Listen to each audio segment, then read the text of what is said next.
मृग तृष्णा का रहस्य। बहुत समय पहले की बात है। उत्तरगिरी पर्वतों के बीच बसा था एक समृद्ध राज्य, अमर्त्यगढ़। इस राज्य के राजा थे राजा आदित्य वर्मा, जिनकी वीरता और न्यायप्रियता दूर दूर तक प्रसिद्ध थी। लेकिन अमर्त्यगढ़ की एक अजीब परंपरा थी।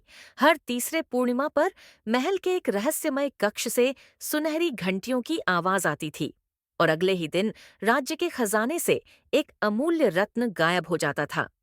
कई वर्षों से यह सिलसिला चलता आ रहा था, पर कोई भी उस रहस्य को सुलझा नहीं पाया। राजा आदित्य वर्मा ने प्रण लिया कि इस बार वे स्वयं इस रहस्य से पर्दा उठाएंगे। उन्होंने महल के सबसे गुप्त कक्ष, मृग तृष्णा कक्ष के सामने रात भर पहरा देने का निर्णय लिया। रात घनी होती गई। चांदनी महल की दीवारों पर सिल्वर पर्दा सा बिछा रही थी। अचानक घंटे की धुन बजी।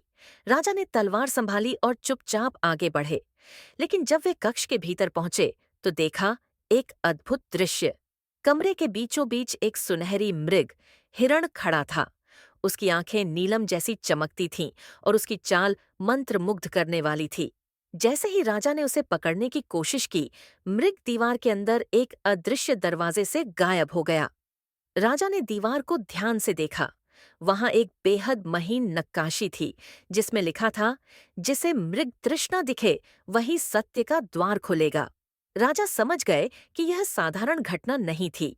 उन्होंने राज्य के प्राचीन ग्रंथों से पता लगाया कि अमर्त्यगढ़ का खजाना एक शापित रक्षक के संरक्षण में था, और वह रक्षक कोई और नहीं बल्कि चंद्रवंशी राजकुमारी सानवी थी, जो 300 साल पहले एक श्राप के कारण मृग बन गई थी। अब राजा के सामने कठिन विकल्प था।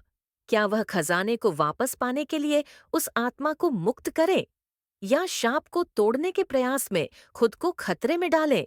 राजा आदित्य वर्मा ने निर्णय लिया कि वे राजकुमारी को मुक्ति दिलाएंगे।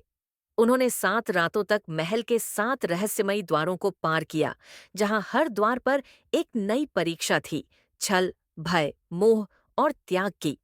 अंतिम द्वार पर उन्हें स्वयं अपने सबसे बड़े भय, अपने सिंहासन के खो जाने का सामना करना पड़ा। उन्होंने निस्वार्थ होकर अपना सिंहासन छोड़ने की घोषणा की। तभी चमत्कार हुआ। सुनहरी मृग फिर प्रकट हुआ, और इस बार उसकी आंखों में आंसू थे। धीरे धीरे मृग का रूप बदलने लगा, और सामने खड़ी थी राजकुमारी सान्वी, असली मानवी रूप में। खजाना भी वापस मिल गया, लेकिन राजा ने उसमें से एक भी रत्न नहीं लिया। उन्होंने उसे राज्य के कल्याण के लिए समर्पित कर दिया।